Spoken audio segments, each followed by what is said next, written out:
Good afternoon, everybody. It's Monday, June 29th, 2:30 p.m. We're scheduled for a Board of Canvassers and Board of Elections meeting.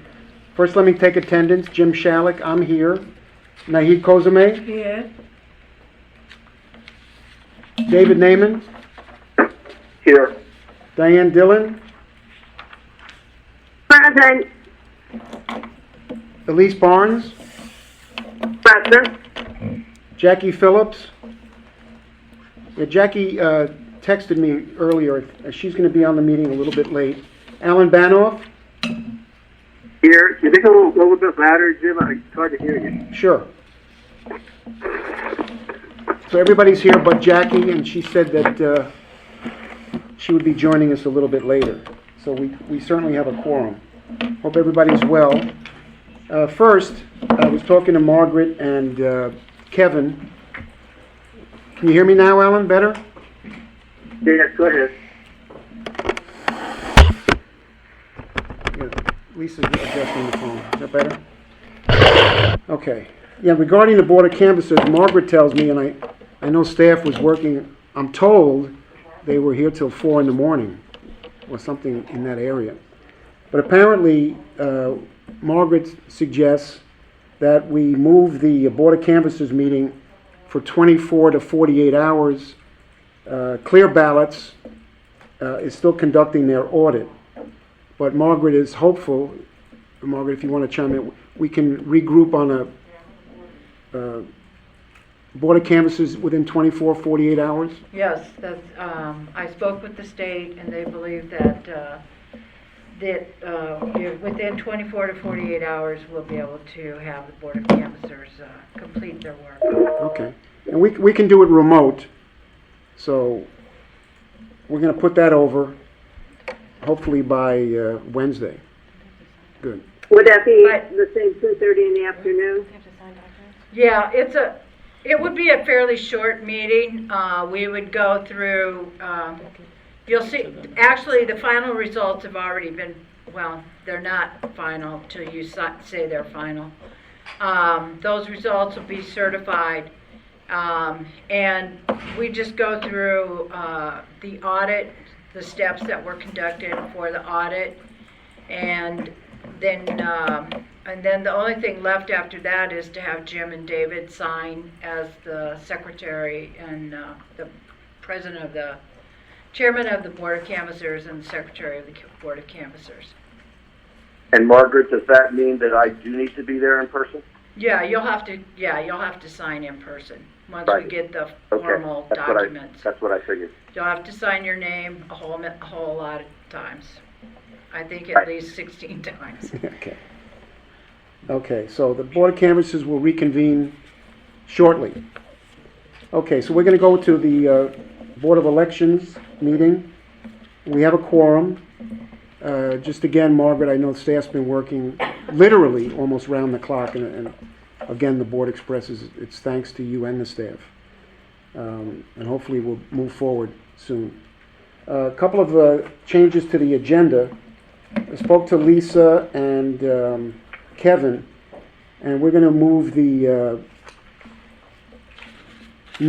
approval of minutes to the next meeting. Lisa, there's a couple of sets that haven't been sent out. That's correct. It's the February 24th minutes that were sent out, but the May 18th and the June 2nd have not been sent out to date. Okay, so we'll put the minutes off, put those over. And we have an executive session. Yeah, we're going to have an executive session today regarding the upcoming budget, correct, Margaret? Yes. Okay. And David had a good suggestion. He sent me a suggestion. It suggests, and I think it's a good idea, to have the staff report before the board makes comments on the election. And I think that was it, right, David? We want to move the Yeah, it's just switching 8B and 8C, Okay, having the staff go before the board. Yes. that's a good idea. A good idea. Thank you. Okay, Thank so, okay, disclosure of campaign contributions. Has anybody made any campaign contributions to candidates or petition groups that are subject to the canvas that we are and will be participating over? I have made none. Has anyone made any campaign contributions to disclose? Nope. No. No? Okay, none. Lisa, has anybody signed in or asked us to make any public comments? Not that I know of, no. Okay. I don't know if anyone's on the phone that has to make public comments. They should raise their hand, right? They can raise their hand. If they want to, they can unmute themselves and talk. What's the process, Lisa? So they can wave their hand on the screen if they are on the Teams. If they're on the phone, they can press *6 to unmute yourself. Okay, is there anyone that's on the phone that wants to make a public comment? Press *6.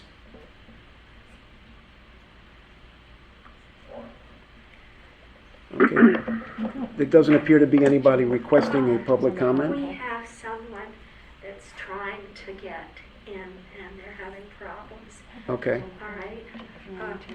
Who they calling? Yeah, we have someone, They've called into. That's trying to get on the line. registration. What so is let's just hold for a second. Someone's trying to get in to make some comments. We'll just wait a minute.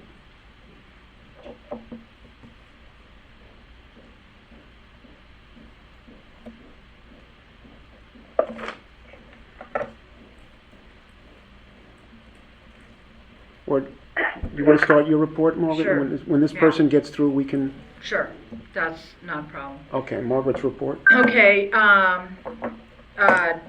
basically, beginning with personnel, the majority of the temporary staff has been released at least for several weeks while we try to get to certification and then begin the post-election maintenance element of the election process. Interviews are expected to be scheduled for voter services, for program manager in the upcoming week. There is a hiring freeze in place that we are going to have to work with the Office of Management and Budget to fill these positions. With regards to the budget, Kara, do you want to start? We'll discuss the FY20 budget. How are you? Hi, Kara, can you, I'm their spreadsheet. Can you hear me all right? We can hear you now. Okay. So, as you can see, we've spent most of our personnel budget, and I want to mention one very important point Kara, that, yes, Kara, the board is not, the board has access to the budget document, but we, hold on. I need Janet to be here to share her documents. actually, I think I can share it. Let me see if I can do it. Give me one Okay. second. It'd be nice, video, because there's stuff there. That person might want to unmute themselves unless they're going to speak. Share. Jackie is now at the meeting. Can Okay, you see the spreadsheet on my Yes. screen? yes, we do. Yeah. Yes. Yeah. The top part of it. Yeah. All What? right. If you can see, we spent most of our, you may be seeing too much, but that's okay. We spent most of our personnel funds, as you can see. And one thing that I do want to highlight is that this just shows the pay period ending June 5th, just after Election Day. So we still have quite a while to go in terms of spending. And you can see that seasonal temps, we've already overexpended that line. And we expect to run a deficit in personnel. And one of the things that's impacted our spending personnel is the COVID differential pay. So we've actually, this isn't shown here, but we've actually spent approximately $80,000 in COVID differential pay. And you may have heard us speak about that in previous meetings where every time an employee is on site, depending if they're front facing or back facing, they get either $10 an hour or $3 an hour additional pay. I also wanted to go down, as we mentioned, pay. Board members, you should be expecting to receive your Canvas pay in the next pay period, so let me know if you do not. Debbie Hammer and the election judge staff are working with county finance to finish up all the election judge pay for those that are on the day, Canvas, nursing home, and anyone that attended training. So if you look at the other professional services line, that's about $186,000 thus far, and that's what we expect it to stay at. Let's see. So that's about $750,000 less than what we had anticipated.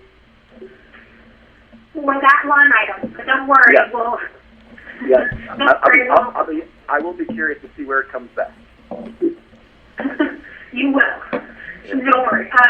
So in terms of, let's see, there are a couple little things I wanted to highlight here. Hopefully you can still see me scrolling. Okay. So we have some fees that you'll see in building and space rentals that include some sanitization, especially with Lower Park. We haven't seen all of those fees come back because we do have to pay for cleaning of facilities and restrooms and things like that in county facilities. But again, it's the end of the fiscal year, so I hope that you all will be patient with me as we are still cleaning up those invoices and bills and still getting things in. I also wanted to show you can see the different state bill line items. And once we review and analyze that bill and get everything finalized there, we expect that to be quite high. And right now, we've spent $1,666,563,000 on our state bill line items, and we were only budgeted for $1,656,816. So we've already overspent those line items, and we have not finished paying out that bill for the year.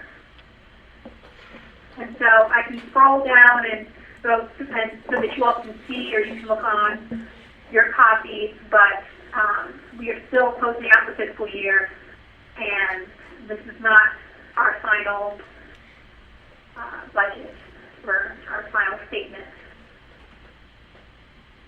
And we do expect to see a deficit.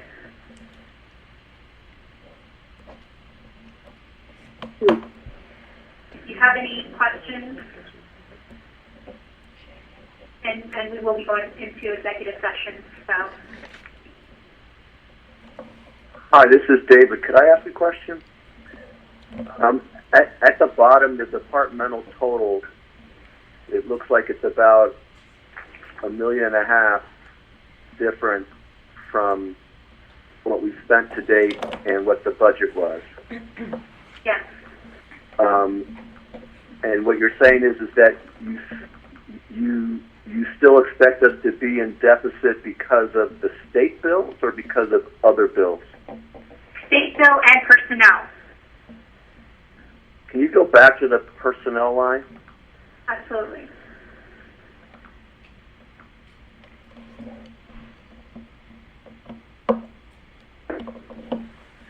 So it looks like on the personnel line, you're saying that we're going to have more, but we're not too far from where our approved budget was. No, but there was a lot of manual labor. There was a lot of activity, or canvassing required a lot of work, and I'm sure Right. Margaret, someone else can speak to that. I don't want to, but I expect time cards, someone that can speak to that. A lot of hours, I can say it that way. A lot of hours, a lot of personnel went into that. So which of these lines do we expect to be the ones increasing? Is it the seasonal temps or the overtime, or All of where do those we think all items, those extra David, hours are going to be found? David, all of those line items will be well over because of the increased amount of manual labor that was related to doing the vote by mail process. So besides bringing in the election judges, we had to bring in additional people to help us process the mail. There were numerous, so those people came in, they worked overtime hours. We had our regular staff working overtime. Plus, what is not shown on this budget or spent at this time is the costs related to the police and recreation and other departments that contributed to the election process. And the other element that is not factored in is because of all of the front-facing work the union contract, we are required to make these differential payments by the hour in accordance to the contract with McGeo, the union. And the vast majority of the employees here are represented by the union. So which lines in this budget are we talking about that are going You're to... talking about your regular, your overtime, your seasonal temps, and we will probably go into operations, the contract employees. So it's the overtime and the seasonal temps. Seasonal temps is already Full-time salaries. over budget, and the overtime is obviously approaching it, and it sounds like a lot of it is not yet included here because it only covers the week of the election, it sounds like. That's correct. And temporary clerical will be utilized to offset seasonal temps, which is on the operations expense side. I see. Okay, and it sounds like we're not going to really have a better sense as to the deficit until next month. That is correct. Okay, thank you.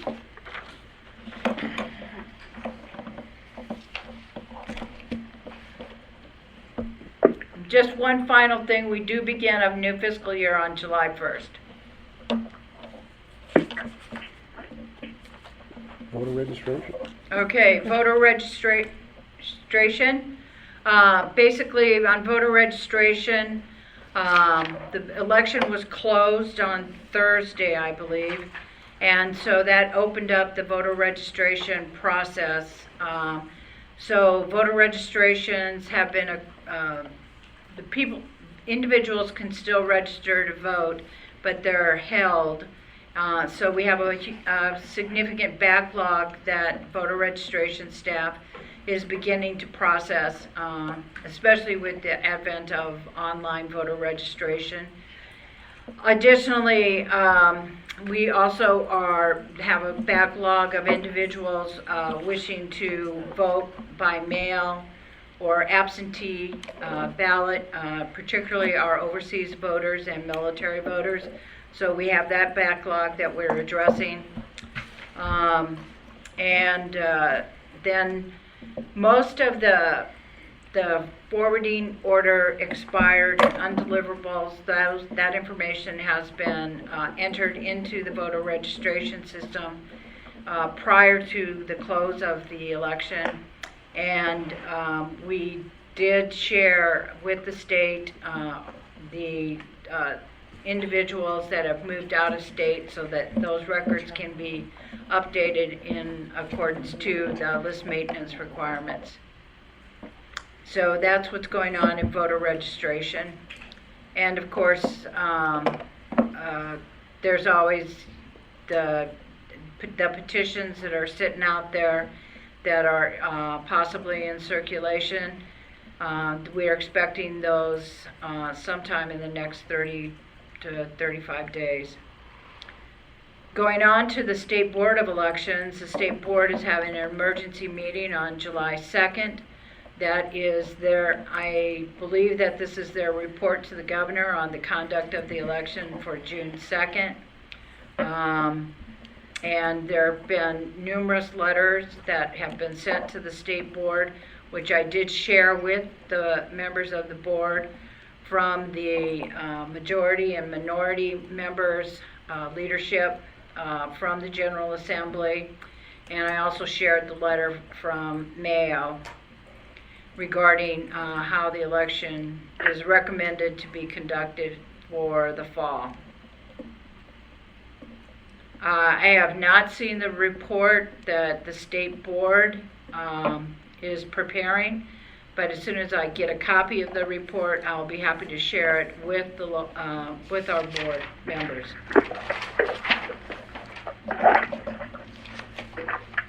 And aside from that, the state board is exactly like the local board. We're all working on trying to get the election certified. Thank you. Thank you, Margaret.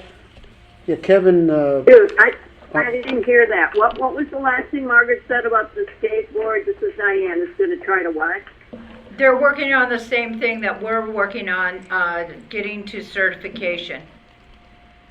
Okay, thank you. yeah, Kevin had to step out. He had a business issue that he had to deal with. So we'll go on to the 2020 presidential primary, Margaret. Correct. I did send the board members a copy of my analysis, for better or worse. It's based on the plan that the staff has presented to the board throughout this whole period of time, starting back in when we first knew that we were facing a different type of election. And so we met on the 14th and began the process of doing and developing different options. The county then ordered telework. We were able to get permission from the state board to telework utilizing MD voters. Initially that was hampered by the fact that we didn't have laptops, but through all sorts of begging, asking, we managed to get laptops that are enough for our voter registration staff and our absentee staff to be able to process any documents that needed to go into MD voters. We then had to begin the process of implementing the governor's emergency proclamation as well as the county executive's guidance with regards to our business practices. And we also had to do it in accordance to the union agreements. Since we were moving from a in-person voting process to a vote-by-mail process, we were able to downsize temporary staff as soon as the governor gave us the clearance. And then we began the process of, with every other private sector and government, trying to acquire the personal protection items that the masks, the gloves, the Lysol and Clorox wipes. I just wanted to give a big acknowledgement to the fact that Kara and Ryan were had the foresight and moved quite quickly to acquire a lot of the personal protection items for not only the staff but for polling places. And we also were very fortunate to have two individuals, one Sarah Harris and the other individual was Shala Shaman. Shala Shaman, who sewed numerous masks for the staff while we were waiting for the delivery of protection masks for the staff. And in the process, we developed a plan of action, and we kept the board briefed on that. We had to adapt to the COVID-19 issues. Bobby and her team still provided ballots to nursing homes, but we had to do it in accordance to the COVID-19 requirements. We weren't able to go into the nursing homes, but we did send, we had been able to identify those individuals that wanted to vote. We prepared the ballots, we placed them in a secure bag. They were delivered to the nursing home. Our staff met the nursing home staff. It was passed off in a very proper and sanitary method. And the ballots then were returned. They were held for 24 to 48 hours. Actually, they were held for longer than that because we just wanted to be very careful. I want to give credit to Allison, Chris, Mary Beth, and the General Services Department. We were able to upgrade our business reply permit, which was critical to an automated process for returning the voted ballot envelopes. If we had not used that process, they would have manually been sorting all these business reply voted ballots, and it would have been quite a disaster. But ultimately, it was a lifesaver.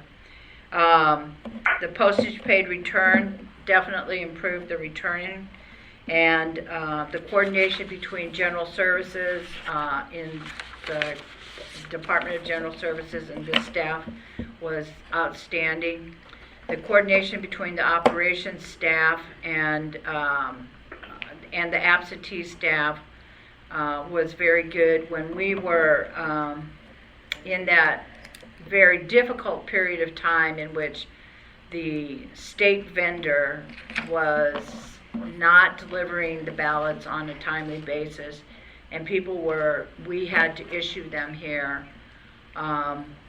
Chris and her team worked with General Services to make sure that we had enough franked envelopes to be able to take them down to Shady Grove. And literally, Herberto and Kara were sitting in the back of two different SUVs slapping labels and making sure that people would get their ballots, so that on Memorial Day weekend we got them down there before 4 o'clock so that we were expecting delivery on Tuesday and Wednesday. And so we were definitely playing a game of beat the clock, and that took an entire team effort. That was not only but voter services, absentee, and all of the operations staff, and as I mentioned, Humberto and Kara. And I heard the bride down there was hair raising. That's all I know. It's a new land speed for getting to the post office. Coordination between the rec department and here. Absentee and Kara Bumbray made arrangements. I made arrangements for a recreation department staff that were available to hand deliver ballots the Thursday, Friday, and Saturday prior to the election day, so that because we knew the post office was not going to be able to get them delivered, and these were individuals that did not, could not, or would not be able to use the online delivery, and that was a very positive and appreciated service that the public definitely said great things to the absentee staff, but it's, again, a team effort that a lot of people participated in. There was successful training of all the temporary staff to coordinate the manual intake and sorting of all the mail by ballot style and party.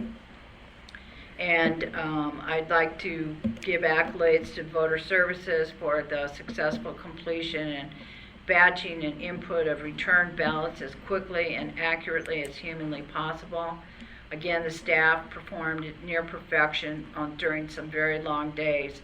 And when each envelope had to be reviewed for not only the signature, but the party, the ballot style, sorted, and then made sure that, and we had 3 different reviews of that process, so that by the time it got down to the canvas teams, we had in batches of 100, we would be able to make sure that it was all, there was not a mixture of different ballot styles and parties. And I would like to say that I'd like to, first of all, to give a huge acknowledgement to Michelle Gonda, who did a yeoman's work in terms of organizing the canvas very, very quickly, coordinating through the mail room or the mail process. I also want to commend Janet Ross and her team of people who helped design and do the layout in the room to make sure that it worked for all of the persons that were receiving the mail. I also have to give credit to Chris and her team for their input to that. And the provisional team members also jumped in. Once they were done with doing their work, they jumped in to make sure that all the ballots were going through the acceptance process. IT staff had completed their entire logic and accuracy testing for a traditional provisional, or for a traditional election, which then all went out the window in a very short period of time and had to start all over again, starting with my having to order all new test decks. And our traditional printer out of Gettysburg was really magnificent to work with, and he got those test decks so that we would be able to start all over again to test all of the equipment that we plan to deploy. I also want to acknowledge the fact that IT staff, based on the social distancing requirements for the vote centers, went in and looked at all of the locations very, very carefully. And we came up with a plan so that we would have our election judges placed in the various four vote centers in a safe manner, including safe voting practices for the voting public and those individuals that might come in to observe. But I'm not aware of any individuals that came in to observe the canvass or the voting on that day. We adopted the emergency regulations that were passed by SBE, and as I said, we developed the vote centers in consultation with the director and the COVID-19 requirements. IT staff began to have problems on the very first day, May 21st, with the high-speed scanners, and it took us until the 28th to get all of these issues resolved. But I do wish to acknowledge that Lisa Jones as well as Janet worked many, many hours to work through the problems, identifying the issues related to the non-functioning high-speed scanners. And the IT staff as well as the Canvas staff worked through a lot of the issues, and because they were highly methodical in their attention to detail, it definitely contributed to the reconciliation of the overall vote. And as I understand it, we're only one vote off in terms of MD voters and the ballot scanned. Humberto sent you his attachment earlier with regards to all of the media outreach that he did. The State Board of Elections did thank Humberto for all of the messaging he did to push out to the Spanish-speaking population across the state. Maryland, with regards to the vote by mail method, this was a huge transition for many voters to go from voting in person to voting by mail. They had in the presentation that I sent to you, the PowerPoint presentation, it talks about all of the various aspects of outreach that they did with electronic media.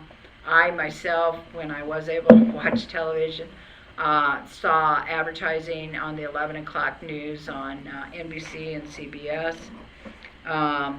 We had a lot of new texting created through our texting 77888, where the ballot drop boxes were. And again, the county IT basically almost had to turn on a dime, and they were probably tearing out their hair because we kept changing things on them, but they did a great job County Public Information put together pictography for distribution so that we could send it out. We had a great Facebook presence, very exciting, very youthful, and I think that we did a great job. And Humberto has become the Zoom guy. I know that he was on Zoom many, many times with small groups, large groups, and I received many positive, a lot of positive feedback with regards to his appearance, as well as his effort to educate the voter on this big transition from vote by mail and the messaging that we needed to get out to try to get people to vote by mail. Operations basically had to change from a polling place event to almost an all-mail event, and learn the entire postal system practically from the bottom up. Fortunately, there were individuals with the U.S. Postal Service that were very knowledgeable of the election process that we were able to connect with. And I also have to say that Mary Beth Habel, who is one of the staff persons for operations and works in the operations division with Chris Zizit, was persistent with the post office. She worked with Rick Taylor in General Services. She was dogged in her need and messaging to the post office that we had to automate the business reply envelope, and we were successful in a very short period of time. The organization of the drop boxes and coordinating not only with SBE and the moving company, but the police and county security to make sure that those boxes were under live camera surveillance at all times. And again, Chris was responsible for that. And she was also responsible for the staffing and daily collection of the drop boxes and establishing and recording all the chain of custody documents, and she did that.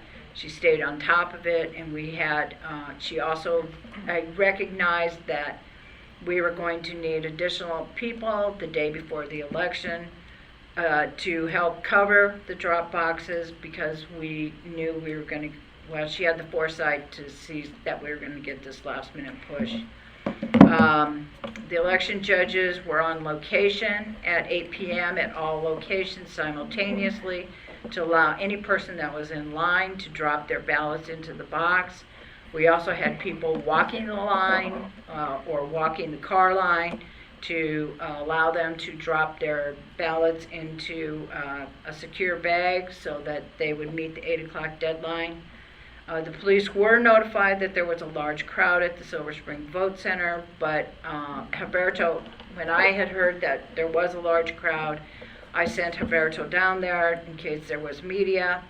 But the security staff on site at Silver Spring and Eric Roche, the director at that site, were able to manage that line. And one of the first things we discovered that was the line for going into the polling place and the line to the drop box were all one line. And so one of the things that Humberto immediately did was to divide that line up, and he subdivided it even further. Additionally, we were required to be closed on election day, at least closed to the public, even though there was a huge amount of activity in the building. And Allison developed a plan for the last minute voter and the drive-up service. This measure was enhanced by the crossing guards to add a security complement. And I will say that part of the reason I had the crossing guards come is that the day before we had kind of a false scare. And I observed a couple of individuals drive through a army of police cars and K-9 people and bomb squad to and the staff had emptied out of the building, but they still were going to drive up and go to the drop box. So after observing these two people and kind of their disregard for the safety of all involved, it was apparent to me that we needed crossing guards. So we got I told Chris we needed them. Chris was able to contact our the police officer that is our liaison. We had traffic guards, and then on election day we had Homeland Security here. We received some reports that there was significant traffic at Germantown as well as the activity center at Ford Park. We were able to sort fact from fiction. We did have police officers at Germantown Rec directing traffic, as well as the activity center at Ford Park was definitely exaggerated. But we did have individuals there working through the auto line, to make sure that we could get those people that wanted to vote in person into the parking lot and grab those people that just all they wanted to do was drop their ballot off. Aside from that, over the course of the weeks leading up to the election, we met with you on several occasions to come up with describing the staffing issues, the drop boxes. We made every effort to try to make sure that those individuals that didn't sign the oath, we made every effort to get them to sign the oath. We didn't really have that many individuals that, the most likely thing that was going to happen for us not to count a ballot was that it was not timely. So, that is probably too long of an explanation on the phone for the last, 90 days of my life in running this place. So, but I will say this, I am a very lucky individual because I have a highly competent staff who work very, very hard and are not only individuals that are strive for perfection, they believe in the concept of the right to vote. Thank you, Margaret. Now, do we want to go to board member review? Margaret, do we want to go to board member review? Okay. Well, I'll start. I mean, there's so much to say. First, let me say that the staff did a great job, but it's your leadership that steers the ship, and your leadership is fantastic. Your dedication and your hard work. I mean, I've spoken to Margaret on Saturdays and Sundays and nights, so it's your leadership that makes this ship sail in the right direction, and we all appreciate it. And I would be remiss in not thanking Kevin for his organization of the canvass, and they went very smoothly. And Kevin's leadership and legal advice has been a terrific asset to us, Kevin, and we really appreciate it. Well, we processed, about 250,000 votes. I like to say that as opposed to 250,000. I like 250,000 sounds more dramatic. And your staff, our staff, went through 250,000 ballots. We were handed a mail-in election, and we had to adjust. We did. We hope to certify tomorrow or Wednesday. So credit to the staff. We were dealt a hand that I'm sure we didn't want in the fashion that was given to us with the short time period, but we did it. As to the future, I know for a fact that the governor's office is working very hard and timely to come up with their decision for the November election.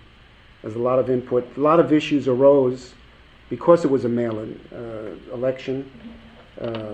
We had situations here in our county where we had to count a vote that was already voted, where we may not have accepted it, but the timetables and the logistics caused a lot of differences from past elections. On the internet ballots coming in, there was some confusion, but health comes first. We have to deal with a mail-in ballot. We'll see what the governor does. But my view is, whatever the governor decides, there's no doubt that this board and this staff will make it work. And I appreciate the board's help and the staff's help.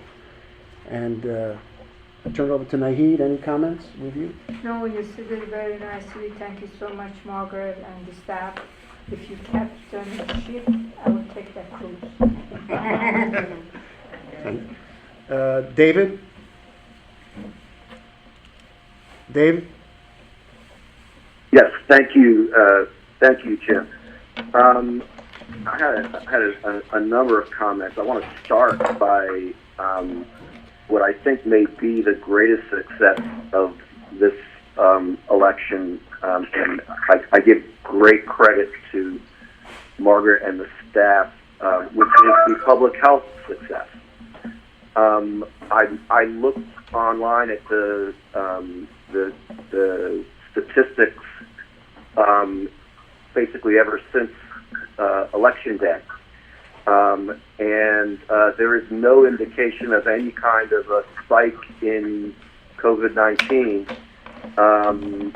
with all the things that happened, including a bunch of ballots by mail, a bunch of ballots by dropped off at drop boxes, a bunch of ballots that a bunch of people voting in vote centers after our staff had had great foresight in not only in procuring the PPE, but also in knowing what to in having a process in place for all of that. And so we have a combination of things that happened in this election.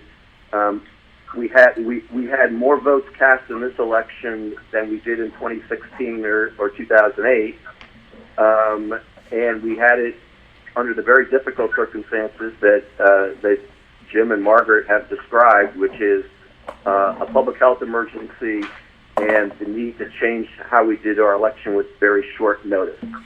So kudos to everyone, but especially to Margaret and the staff for being able to pull off a countywide election during a pandemic without making the pandemic worse. We've seen in other places that lots of public activity can make the pandemic worse, and we didn't have that. So I think that's a great testament by itself. I think that the word definitely got out about voting by mail. We obviously can do more with more advance time, but I think it's very clear that that people did get our messaging. I think the biggest concern in the election, which I think is fixable and hopefully will be fixed, is the mail-in of the ballots clearly was done late, and in some cases people didn't get ballots at all. And I think that has to be our biggest concern and something that can't be repeated for the fall. With advance warning and with using more than one contractor and all that should be easy to fix. The one thing that's not likely to change for the fall is that we are not likely to be completely out of the pandemic. I think everybody acknowledges that the chances of a vaccine by election day is very, very slim. And so we are either going to have an election where it's officially a vote-by-mail election, or we're going to have an election in which an extraordinary number of people are going to ask to vote by mail. And I think we have to be obviously prepared for either one. And the biggest thing that we have to do to prepare is to get that process to start earlier than it did. I have a few other comments that I wanted just to some feedback to give.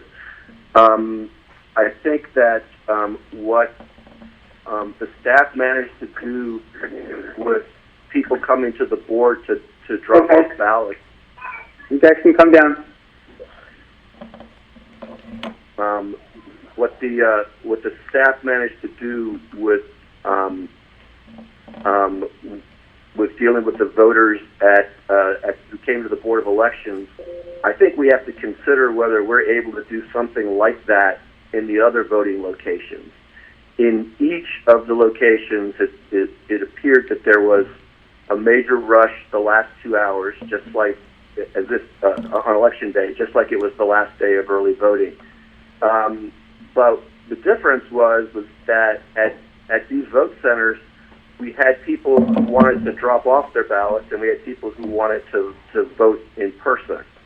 And for the people who wanted to drop off their ballots, in many cases, they were taking parking spaces, but if there was somebody there who could have taken their ballot, if there was an official person from the Board of Elections, like we had outside the Board of Elections at some point, but if there were official people who could have taken their ballot, it would have made the process go a lot more smoothly, and it would have provided more parking for the voters who were coming there to be in person. So I hope that we would consider doing something like that. When we decide if we have drop boxes for the fall election, I do think we need to consider whether to make those drop boxes, at least on the last day, available to people so that they can drive up, drop off their ballot, and drive away without having to park. Because once again, they're creating traffic jams for everyone else. And I've heard of instances of people who were late to the drop box at Silver Spring because they were stuck in traffic with everyone else who was, trying to get there by 8 o'clock, including potentially people who would have been okay, as in they would have been in line by 8 o'clock if they had voted in person, but they didn't make it to the drop box in time because because they were stuck in their car. One of the things that we've all seen as board members, not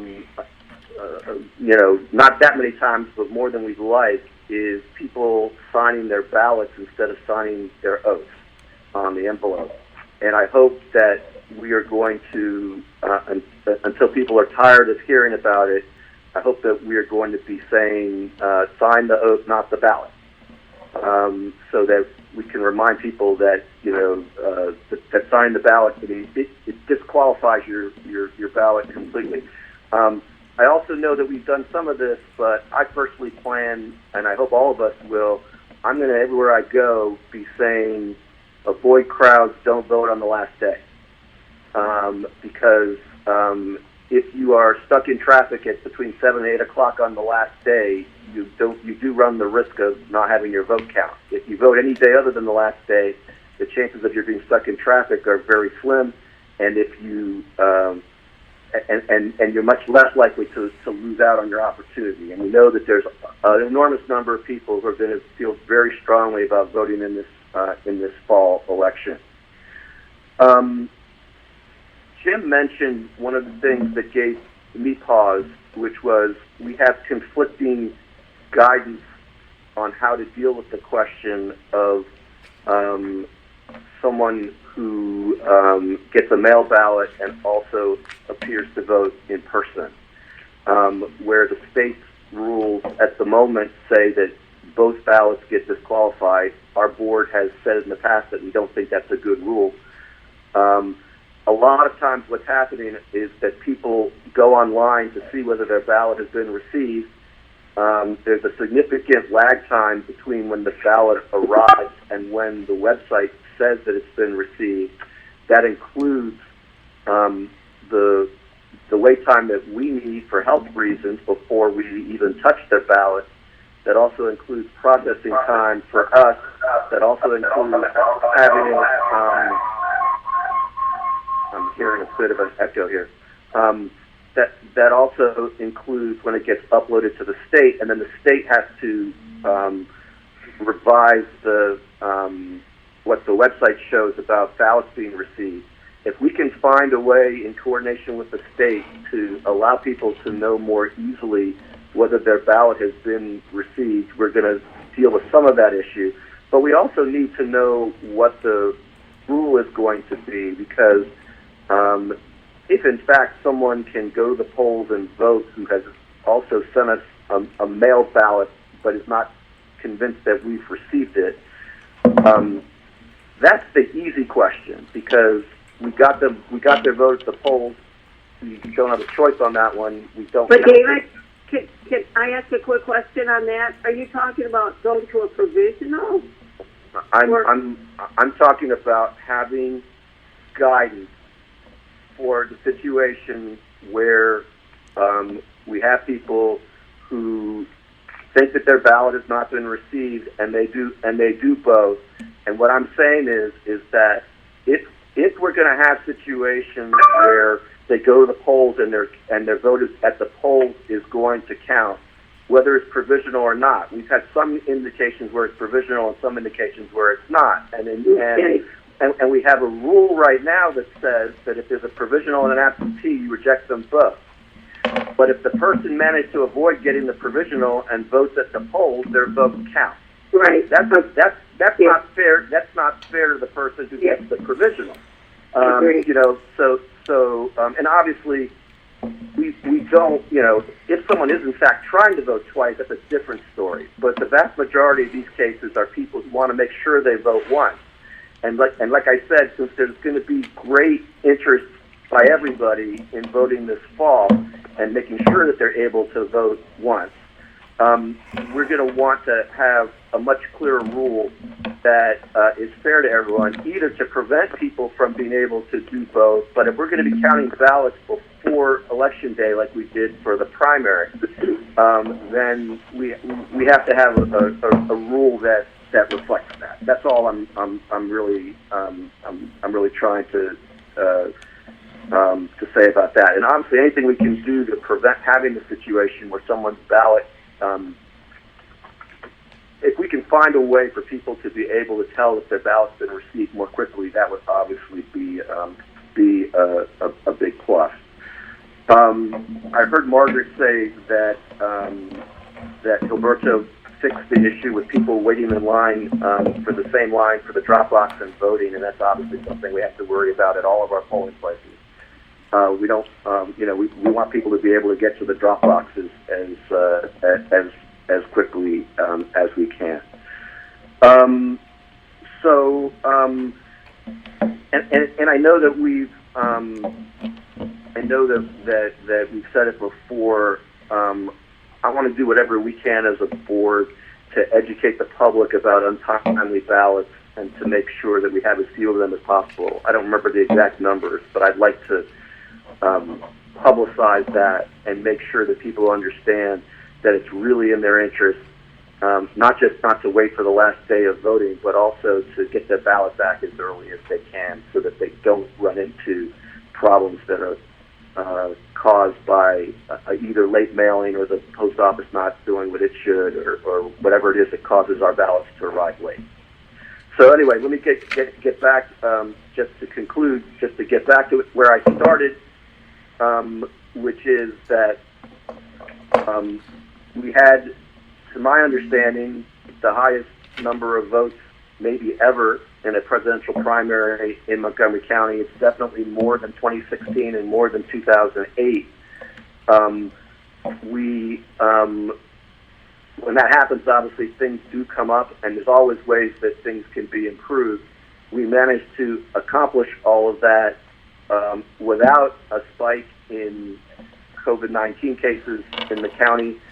To my knowledge, without our election workers getting sick, without our staff getting sick, that's a major accomplishment. And whatever it is that we do for this fall has to take that into consideration. If we don't give people options for how they vote, we do face the possibility that we're not as lucky in November as we were in June. So, thank you very much. Thanks, Dave. Diane? Yeah, there we go, I'm on. I want to endorse all of the positive comments that have been made before me regarding staff and the way this operation was run. And and want to clarify again, any comments I had to the contrary during any of our canvassing, our board referrals was simply the state of the law that we're, and the regulations that we're working under. I think staff did a heroic job. Thank you, Margaret. I know everybody did a wonderful job. There were long hours.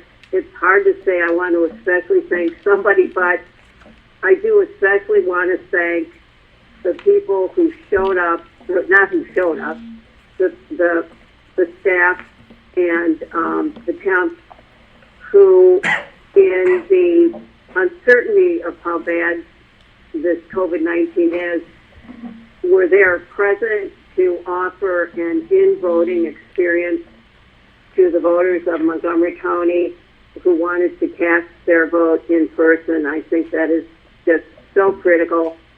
And I am gratified by the tremendous success that we showed, that you showed, in being able to run a safe environment and allow people to vote in person.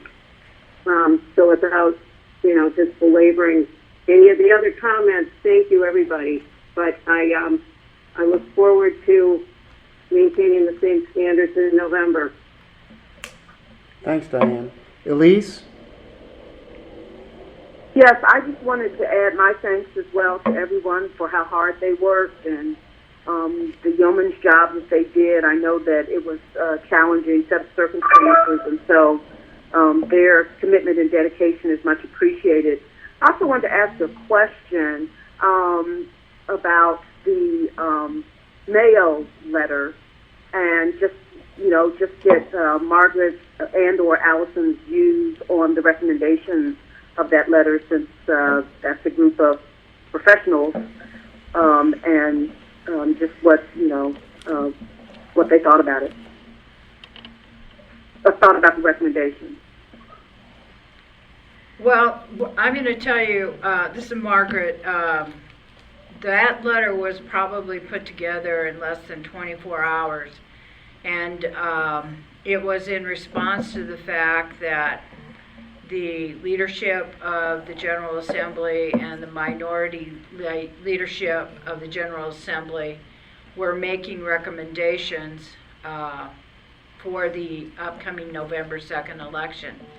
And as the election administrators and deputies who have to actually produce the election at the precinct or county level, we wanted to make sure that our thoughts were part of the consideration. So I know that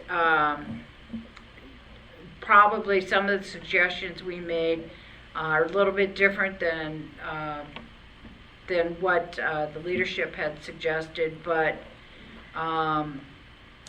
obviously the precinct results is very, very important. I personally don't want to have to manually separate all those return ballots by hand so that we have precinct results. And so to me, I don't know what the state has to do for programming purposes, but they better do it. How they're going to conduct the election for vote centers, early voting, election day. I do believe that we are facing a really critical short. At this point in time, if I were going to guesstimate whether we would have enough election judges to conduct an election with no lines or few lines, lines that are at least under a half an hour, we would be in a dire situation. I happened to have a conversation with the chief administrative officer, unrelated to this, but it did drift over here, and I said that if we had to open up all of our polling places, what would he think about letting all the county employees be election judges? He kind of laughed, but I was kind of serious too, because this would be, we know that there's a lot of individuals that fall in that age category, and I'm one of them, that are in that vulnerable, fragile area that could be exposed. And while we, again, Humberto's done a great job, and Leslie and Deborah done a great job of recruiting students, and I know that there was an article in the Post about an organization that has high schoolers and college kids signing up to be election judges, but that's simply not going to be enough. We're going to need, if we open polling places at 236 to 255 locations, we're going to need close to 4,000 people for the turnout that we anticipate. So I believe that my thing was Margaret, we could you say that needed number to again, get, please? I believe that we needed 4,000 to 4,400 election judges. Oh, So, and the thing is that, I mean, Thank you. David is talking about what we're going to do on election day or during early voting during that peak period, and I appreciate what David is saying with regards to the fact that we have a drop-off box and we have people coming to the same location. But every time you say you add a service, you are adding people. And I'm not opposed to adding people. I just need to find the people that want to work whatever period of time for the humble stipend that we do pay. So I supported the letter. I think Allison and I both made contributions and edits to the letter.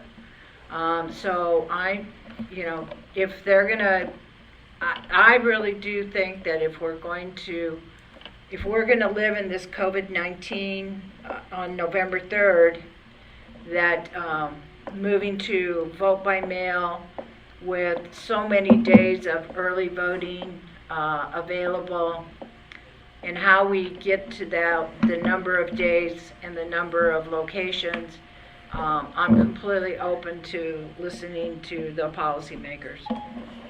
Allison? She said I said it all. Thanks, Margaret. Yes. Elise, still you.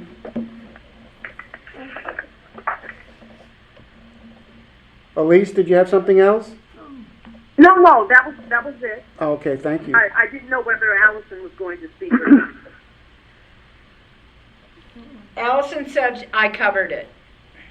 Okay, very good. Thank you. Thank you, Elise. I appreciate it. Jackie?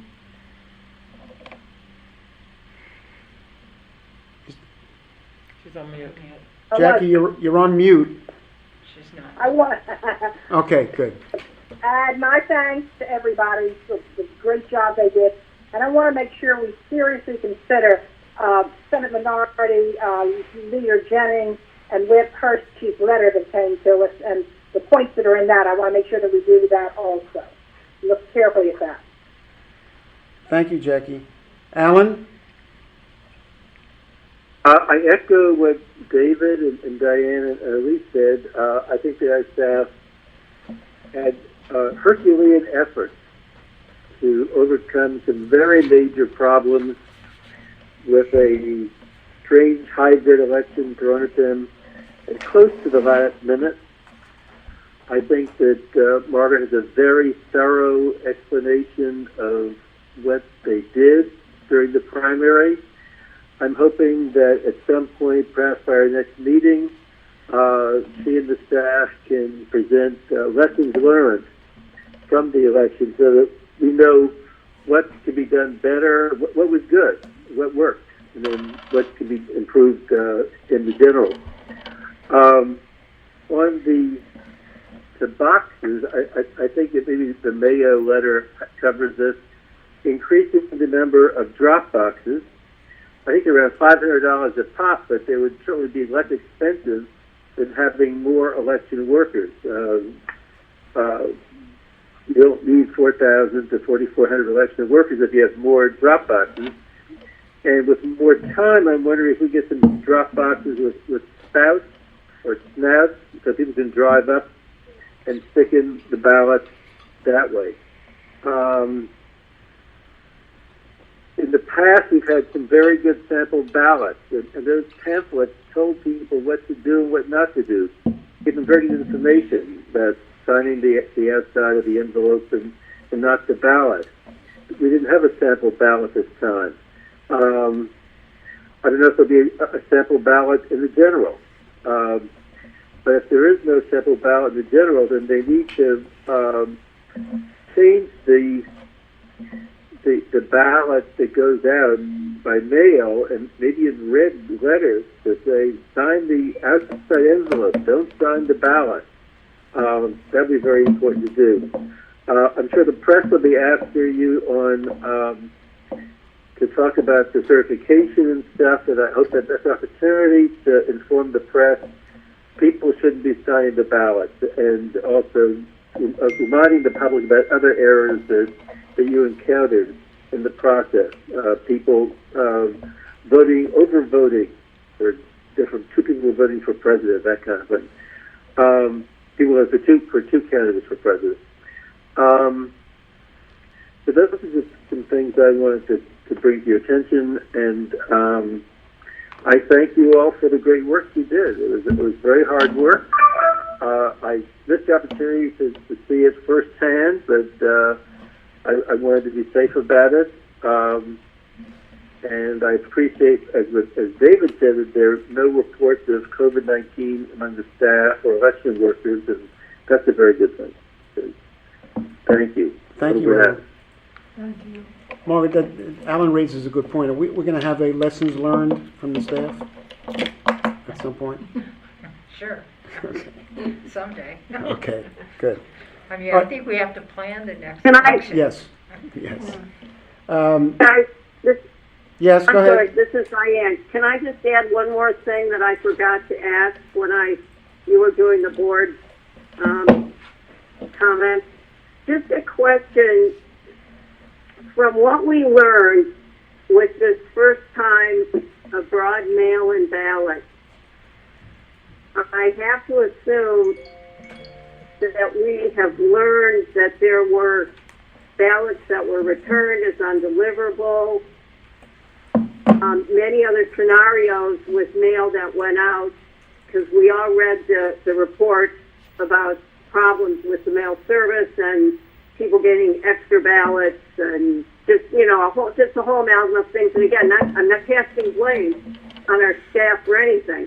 I'm just saying, given the evidence that we have gained having gone through this exercise, are we going to have a period of time wherein we can look at ballots that were not just mailed and then returned in order to update our voter list in the event that we have to do another broad mail-in vote?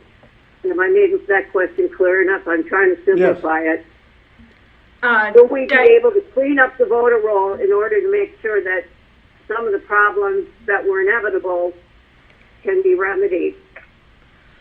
Diane, as I mentioned earlier in the report, and maybe I just went too fast, but I may have the missed it. Sorry.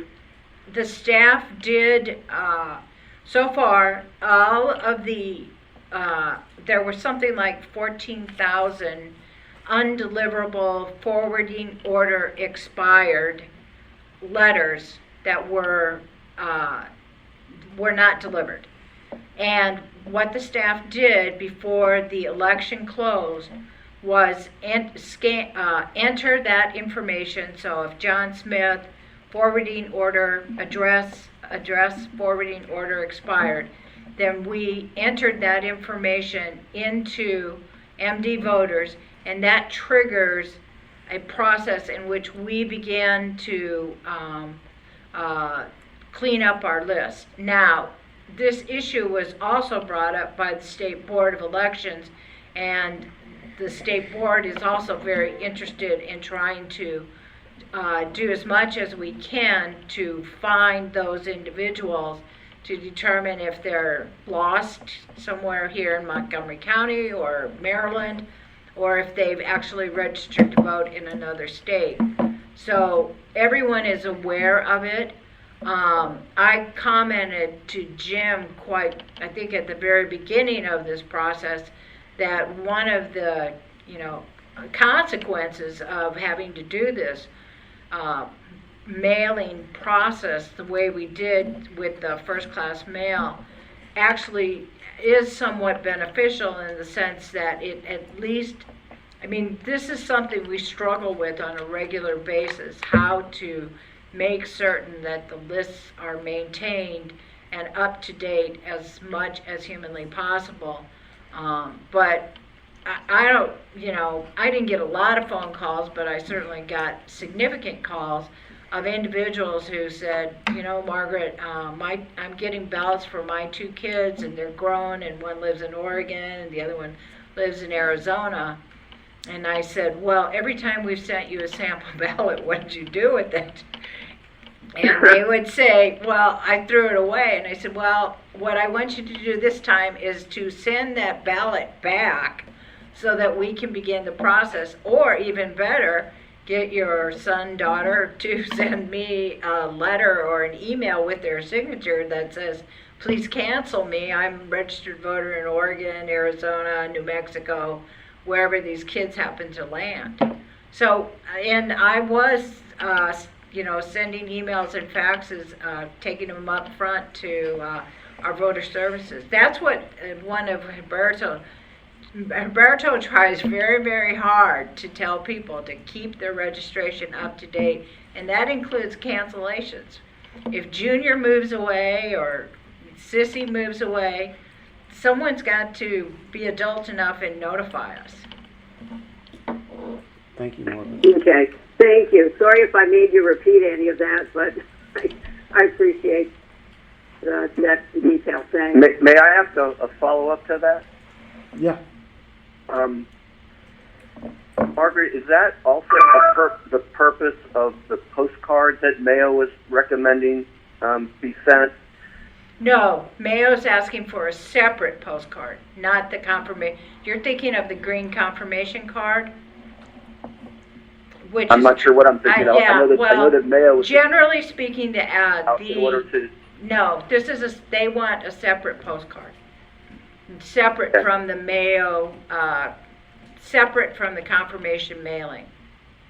Okay, because that postcard struck me as being a good idea as well. It's kind of before we send you our big mailing, we're gonna see if you're out there, which I can understand. And then, Margaret, when you were talking about someone being mature enough to let you know when they register somewhere else, and of course there's plenty of people who register in other states of all ages, I'm sure, who don't necessarily tell you what's going on.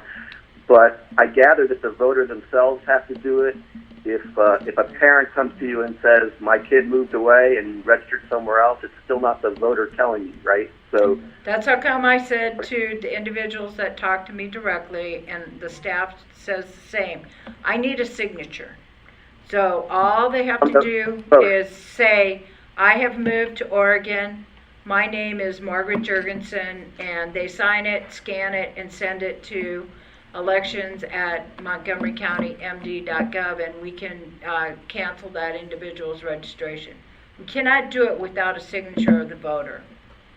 Right, that's what I figured. Thank you very much. And also then, Margaret, that raised a question. Isn't, in years past, when I was working on this issue, something in my mind reminds me, isn't there a consortium of states with some sort of a database that allows them to reconcile with other states? I know it's not a nationwide registry, but again, isn't there some service that has a reciprocity with at least some states? Yes, there's ERIC. It's called ERIC, and there's, I believe, 23 states involved in that.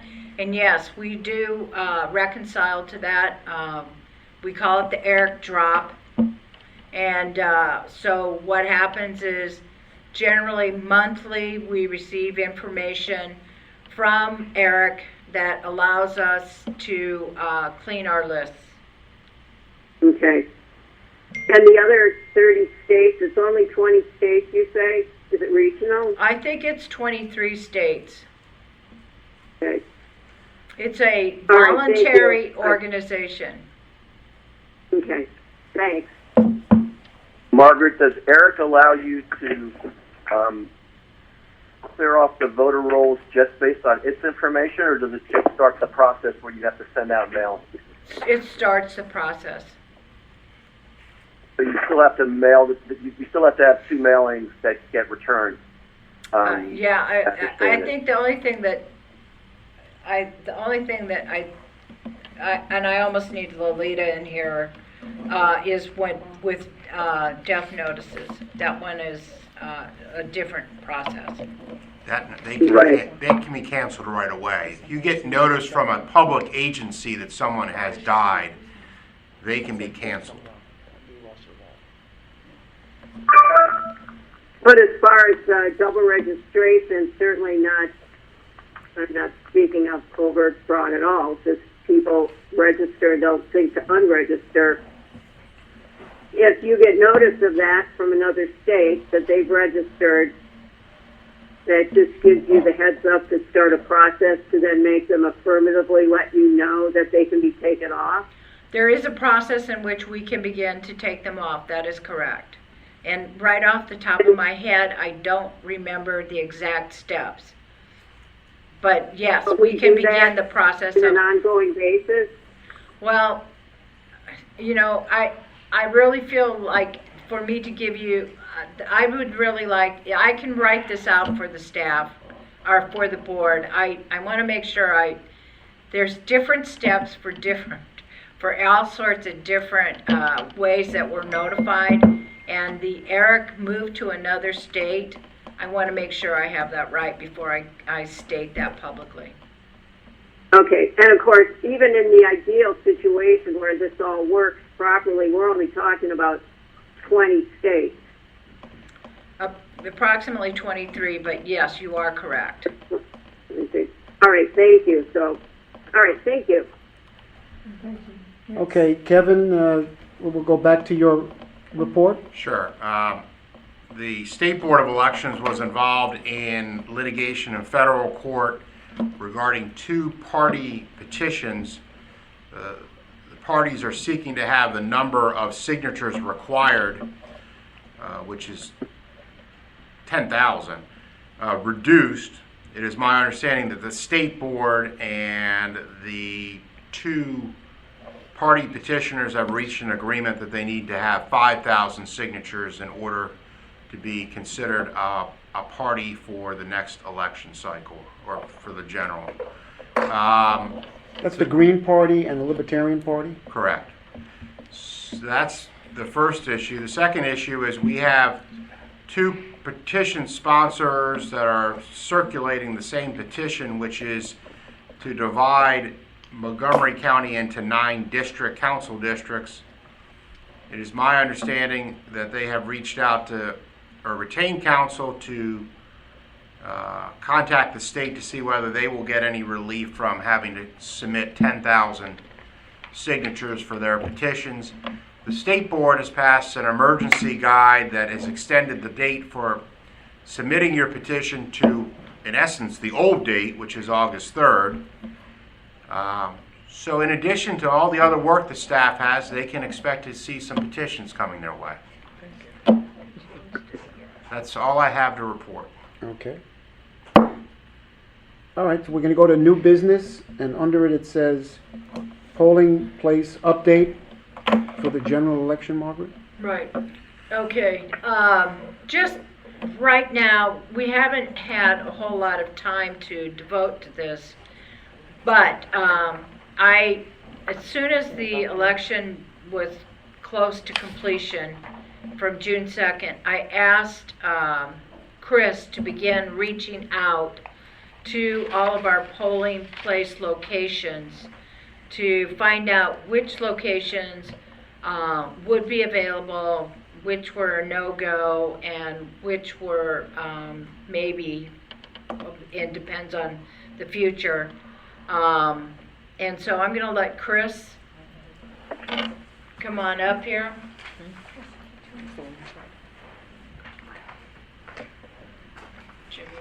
Yeah.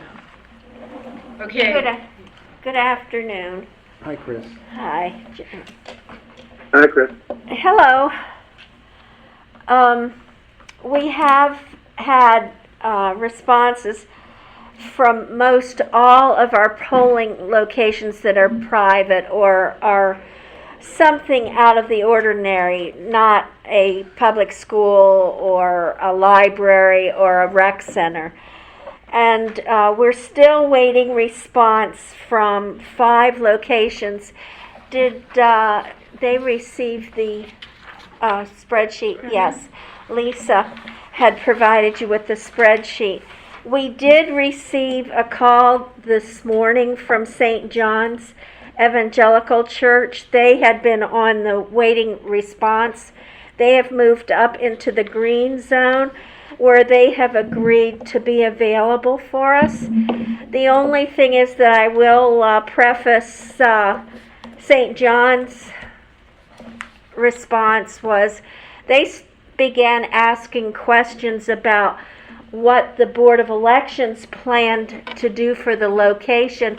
If we should still be in a COVID environment, they were wanting to know what our protective measures would be. Now, we did run through briefly what we did during the primary to protect the voters and our workers. But they also then opened up the dialogue of what were we going to do once we left the building. Were we going to sanitize the area? And they also brought up legal questions. If someone should be a voter and felt that they received the coronavirus while voting, they worried about what impact that might have on their congregation, as far as I went into your building and I voted and I now have COVID. So there were a couple drawbacks to their decision to be part of voting if we should go to an in-person election for November. The major concerns that we have are at the bottom of the spreadsheet, and they are in red. Those are the locations that have denied right now. All of the Catholic locations that is in legal review, so that is not a final with them. The Archdiocese Legal Department is looking at the ramifications of the Archdiocese participating in the election. WSSC is absolutely out. Riderwood is absolutely out. That presents its own problems because not only do we have people from Riderwood voting in precinct 0504, we have people outside of Riderwood campus. So Riderwood does not want to host, which now means that what they're suggesting to their residents on Riderwood campus is that they apply for an absentee ballot. And then the people that are outside of the campus, we're going to have to find a different location for them to vote. We're going to have to assign those voters to a different precinct. So there's several considerations if we should go to an in-person voting situation, precinct polling place, as we do in a normal election. Are there any questions? What does the yellow mean? But the yellow means they're waiting for a response. We have reached out to all of our locations. These people or these organizations have not responded yet. Bender, JCC, Alpha Montrose, St. Dunstan's Episcopal Church, Asbury, which is an adult community here in Gaithersburg, they have not responded. The Executive Office Building, which we use as a a polling location for early voting, that is, we've reached out. They had denied us access during the June election. We're trying to negotiate using the executive office building auditorium for the November early voting piece. And the activity center at Borough Park, I'll need Mr. Karpinski's advice on that. I think we have to renegotiate the agreement for the activity center if we go into an early voting concept and have a longer period of time to vote. Are they asking to renegotiate, or would that be on our side? Now, that is something that I need Kevin to advise on. I don't know if he wants to negotiate or initiate that conversation, or if he wants me to go forward with initiating that conversation. One of the issues, David, besides adding the sanitizing piece, is the days. Okay, there's some discussion about changing the days of early voting, which is not part of our regular contract. So at this point, I see. We think it's a good idea to have the board attorney involved. Yeah, David, I'll reach out to Lynn Board, who's their city attorney. They've been very cooperative, but obviously if we have different days, keep in mind they basically, for election day, we used both gyms, which was very nice because it allowed for a lot of the distancing that we would like to encourage. But if we're changing days on them and they're back up functioning and having programs, that could be an issue. Right. Do we know yet whether public schools and rec centers and libraries would be available, or is that a decision that has to be made by the leaders of those organizations? We are going by the state law, and we are expecting all of our public buildings to be available. I know I've already had conversation. Margaret also was part of that with the rec centers. They're already looking at what our needs will be for November. The school board, I have been in touch with them, and I have not received any response. I think my speculation is that they would wish to make an announcement about school and when it starts before they start initiating conversation about voting. And I gather we don't know when that will be. And no, I don't have. Because they probably don't know when that will be. Well, and that's why, David, I believe I haven't received a lot of responses, because they're waiting to make their decisions. But we expect to be able to use the schools and the libraries.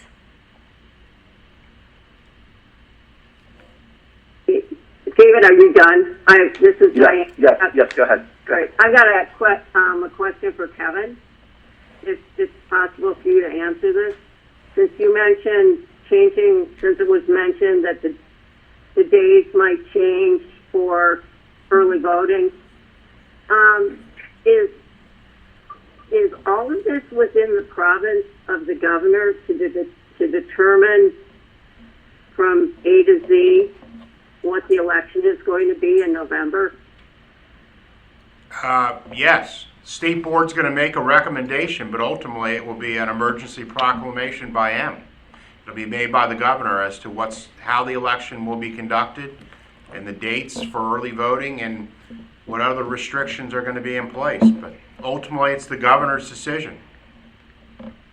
Okay, thank you. Thank you, Chris. You're That was very welcome. comprehensive, thank you. Okay, is there any other new business that any board member has? Okay. Yes, I'd like to, may I make a motion? Yeah. Yeah. Yes, I would like to move that, well, I'll explain it after I make the motion, but I would like to move that our board endorse the recommendations of Mayo for the November 2020 election. And if there's a second, I will explain my thinking. I'll second. What was the Can you repeat that, David, for Naeed? Yes, I would like to move that our board endorse the recommendations of the Maryland Association of Election Officials for the conduct of the 2020 general election. Is there a second? I second it. All right, discussion, Alan David? seconded it. All right, Jim, should I go ahead and Yeah. explain now? Yes. I realize that there are definitely going to be differences of opinion about what should be done in 2022, 2024, and beyond. But right now, we're faced with what needs to be done for the election this fall.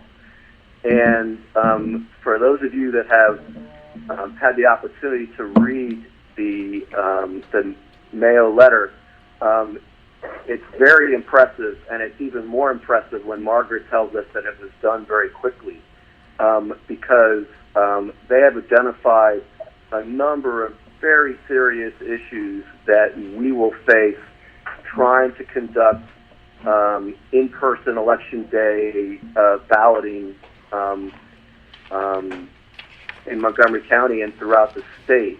Among the things that they mentioned, I mean, we all know that we have difficulty recruiting judges on good days, and it's going to be much, much harder to recruit judges for that many polling places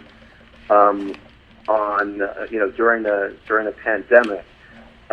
We also know that it's very difficult to get sufficient protective equipment for the people who work in those places, and that is a necessary precondition to getting the judges.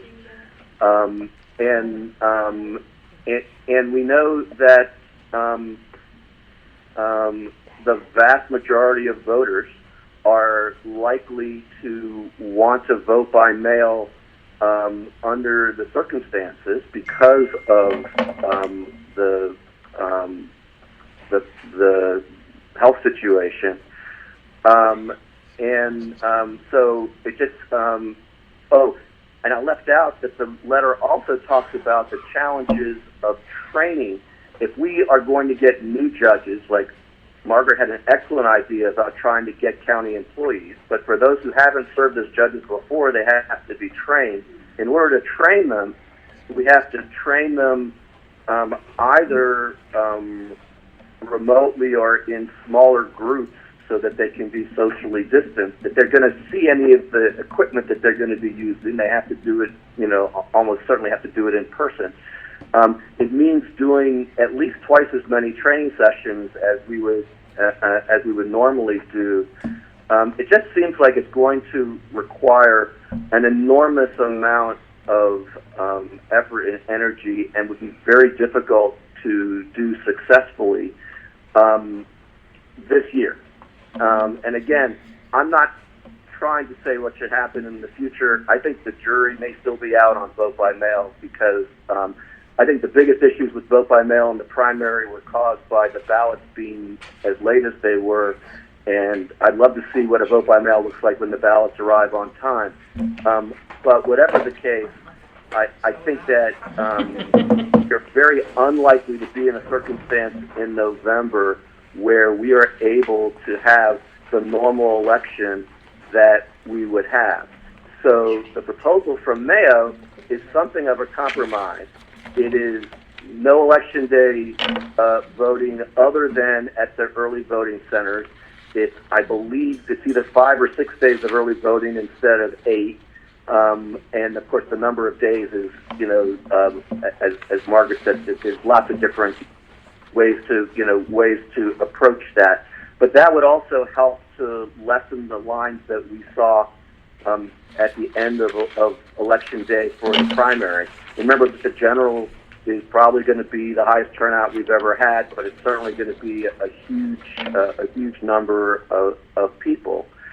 So and we've all just expressed sincerely, I think, that our appreciation for our election officials and for how they managed a very difficult situation here.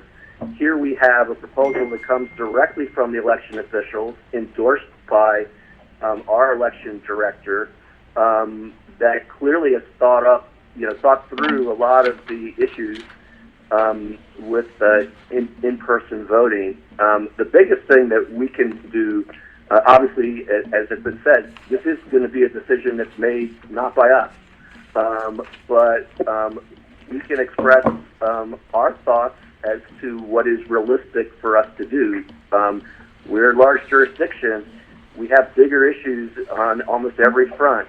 And if we have to go out and find replacement polling places, and we have to find a whole bunch of judges, and we have to train all the judges and do it in socially distanced ways, and et cetera, that is a very big hill to climb.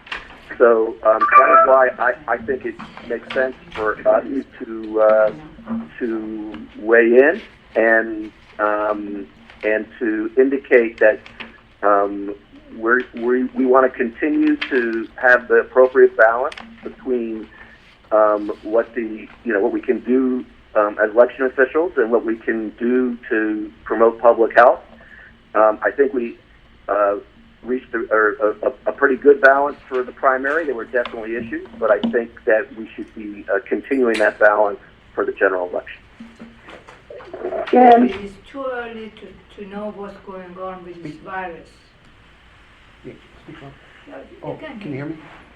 I couldn't hear that. I couldn't hear Naheed. It's too early to know what's going on with this virus. So right now we make a decision, we have to go by mail because of all of these things. I don't think it's right. So the state of Maryland, the result is going down instead of going up. If we do it right, I don't think it will be a problem in person voting. Yeah, I agree with Naheed. First of all, I think the operation of the election is an operational function, and the local board doesn't, we don't determine the operation of elections, we determine policy. And, the picture of the election goes way beyond our borders, with, the 20 plus jurisdictions in Maryland. Health concerns, which we are not privy to. The governor's office works with the top health officials in the state. I just don't think it's appropriate for a local board to make any recommendations where the state board will make the recommendations to the governor. So I would be against this. Yes. This is Jackie. I would also warn that we be very careful about making any general statements about what's been, quote, shown that everybody wants to do. All of my research shows that people would like going to their local places to vote if they possibly can. So I think we must be very careful about making any general statements that we don't have absolute data on. Any other? This is Diane. I have to agree with the comments that I've heard before this. I want to refer to something David had mentioned earlier about it's good news that we've seen how safely we were able to handle the in-person voting. We haven't seen a spike. Maybe it was Alan who said it, whatever. It was mentioned that we were able to conduct this safely. I personally do not support mail-in voting on a broad scale for a variety of reasons I'm not going to spend all the time going into now. So I would absolutely not support this motion. Jim? Yes. Could I be recognized? Sure. Clearly, I'm about to have my usual experience with my motions, but let me respond to some of what has been said. First of all, this is clearly a policy and an operational decision. Our board has taken positions on many things that go beyond our county border. Our board has suggested to the state that they audit the MVA. our board most recently has suggested unanimously, I believe, that we use privacy envelopes. For us to get involved in this this is really within the core of what we do. We represent our voters, and we try to keep them safe, and we try to make things available for them. I was the one who said that I congratulated us for being able to do this last election safely, but let's look at what we did during the last election. We had, I believe, about 220,000 ballots that were by mail. We had about 40,000 ballots that were, maybe 39,000, that were by drop box. I believe the number of people who voted in person was about 5,000. That's a very different scenario in terms of keeping people safe than if we're going to have election day polling places, in as many as 250 locations in Montgomery County. If I suggested that everyone wants to vote by mail, I want to take that back. I have no doubt that there are people who would prefer to be in person.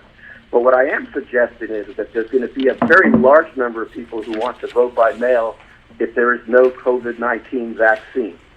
And while it is true that the level of COVID-19 in the state in October and November is near impossible to predict today because it depends on the human activity between now and then, I think it's pretty safe to say that even the most optimistic estimates on the part of federal government officials, at least those that have been made publicly, is by the end of the year. And so the chances of a vaccine by November is very, very slim. So while it's true not everyone will want to do it, there'll be a much higher number that will want to do it this year. If we don't have vote by mail, we're going to have an extraordinary number of absentee applications to process, many more than we've ever had. I am willing to make that prediction. I'm making that prediction without data, but with my own observation, and that puts a significant burden on a lot of people when the reason for their interest in this is quite obvious. And so, our election officials who are not representing the Democrats or the Republicans or the independents, but they're representing everybody, they have taken what I think is a very thoughtful middle ground. It's just for 2020. It's just for the general election. It does not say anything about what happens in the future. That, to me, is a discussion for another day. But for this year's election, for this fall, I think this is the way to go. Okay. Thank you. Any other discussion? Yeah, I don't know if the emergency meeting of the state board tomorrow has anything to do with a recommendation to the governor, but there must have been some reason for Mayo to step in real quickly with this very long and detailed letter. Is that too early to think about how to deal with the general election? The Republican minority, the Democratic majority in the General Assembly thought it was timely for them to give their opinions. Mayo thought it was timely to give its opinion. I think it's timely for us to think about how do we engineer a general election, which will be a hybrid probably. And it's a good idea to start thinking about these things and planning for it at the present time. So, I support the motion. Any other comments? Yes, I'd like to make one as well. I think even the Republican letter acknowledged that this was an extraordinary situation. And I think the extraordinary situation, by all accounts, is not going to be over by the fall. I think that has been clear that predictions that this was going to end quickly have all been wrong.